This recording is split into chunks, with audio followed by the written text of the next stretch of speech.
Smog nel Veneto. La Marca continua ad essere tra le peggiori della regione. Questo è il grafico della situazione di ieri, dove solo Mestre era peggio di Treviso. Città che da ieri, con quota 105, ha visto calare i valori di ben 70 microgrammi rispetto a domenica, mentre il picco negativo record, quasi a 200, resta fissato per il momento a venerdì scorso.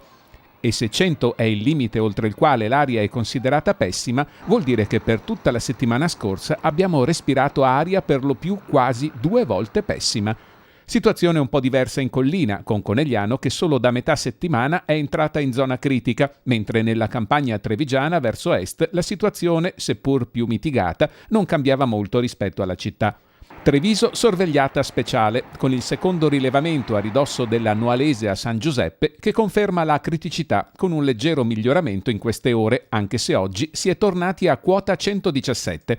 Condizioni di inquinamento però destinate a cambiare. Che domani su tutto il Trevigiano dal primo pomeriggio avremo un netto peggioramento con delle precipitazioni che saranno anche diffuse e anche estese. Durerà poco, però basterà intanto per dare un cambio alla massa d'aria nei bassi strati.